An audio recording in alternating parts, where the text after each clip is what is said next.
अध्याय एक संतवाणी कबीरदास।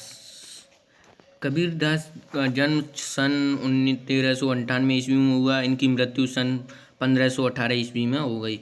हिंदी साहित्य के ज्ञान श्री शाखा के प्रतिनिधि कवि कबीर भक्तिकाल के महान समाज सुधारक थे।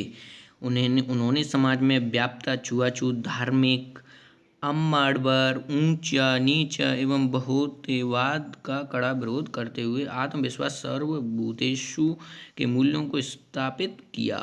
कबीर की प्रतिभा में आबादा गति व तेज था। उन्हें पहले समाज सुधारक, बाद में कबीर कहा जाता था। दोस्तों, पहले वे समाज सुधारक थे, बाद में उन्होंने कवि बने, फिर उन्होंने कवि लिए लिखना शुरू किया। आचार्य हजारी प्रसाद द्विवेदी ने कबीर को वाणी का डायरेक्टर किया। कबीरदास जी जे थे, इनको आचार्य हजारी प्रसाद द्विवेदी ने डायरेक्टर, मतलब तुम बहुत अच्छे हो, ऐसा उन्होंने कहा हजारी प्रसाद जी ने कबीरदास के प्रति।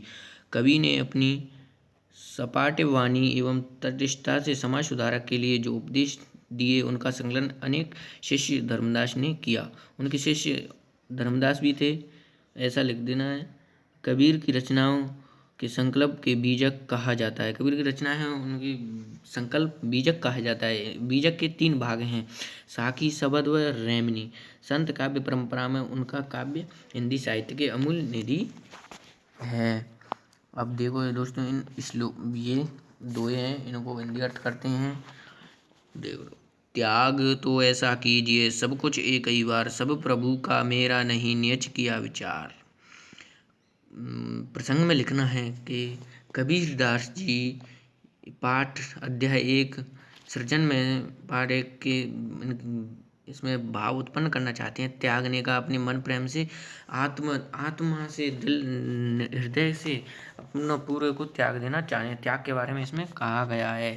त्याग तो ऐसा, फिर व्याख्या लिख देनी है। त्याग तो ऐसा कीजिए सब कुछ एक ही बार। कबीरदास जी कहते हैं कि त्याग तो हमें ऐसा करना चाहिए कि सब कुछ एक ही बार। त्याग हमें ऐसा करना चाहिए, अपने तन मन धन से त्याग करना चाहिए, और अपने हृदय में ऐसी दृढ़ता रखनी चाहिए कि मेरा कुछ नहीं, सब प्रभु का है। ऐसी भावना करके हमें त्याग करना चाहिए।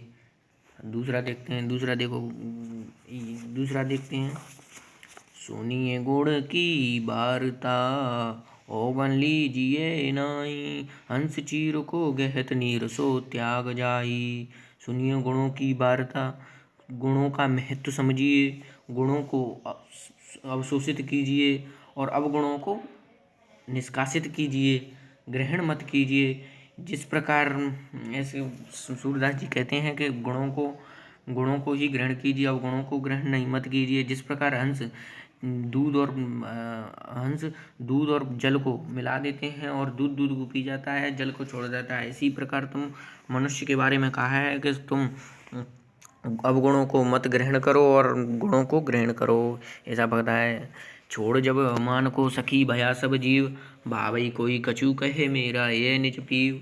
जब मतलब जीव, मनुष्य कोई अभिमान छोड़ देता है, वो सुखी हो जाता है, बहुत प्रसन्न हो जाता है, अर्थात वह बहुत अपने हृदय में बहुत प्रसन्न हो जाता है।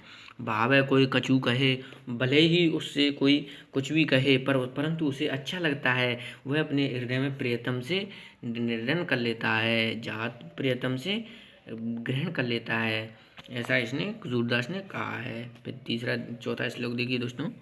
जाते न पूछो साधु की पूछ लीजिए ज्ञान, मोल करो तलवार का पड़ा रहने दो म्यान। मतलब जाति न पूछो साधु की, जाति कभी साधु ब्राह्मण इनकी जाति नहीं पूछनी चाहिए। इनसे सूरदास जी यह कहते हैं कि कभी भी किसी संत महात्मा इनकी जाति नहीं पूछनी चाहिए। जाति मत पूछो, पूछ लीजिए म्यान। बस इनसे ज्ञान के बारे में पूछ लीजिए, ज्ञान पूछ लीजिए, जाति मत पूछिए। जिस प्रकार हम मोल करो तलवार का, हम तलवार का मोल करते हैं, हम तलवार का ही मोल करते हैं। सूरदास जी कहते हैं हम तलवार का मोल करते हैं, ना कि उसके म्यान का। पड़ा रहने दो म्यान, ना कि उसके म्यान का मोल करते हैं। इसी प्रकार वे कहते हैं कि जात ना पूछो साधु की, पूछ लीजिए ज्ञान। ज्ञान पूछना चाहिए।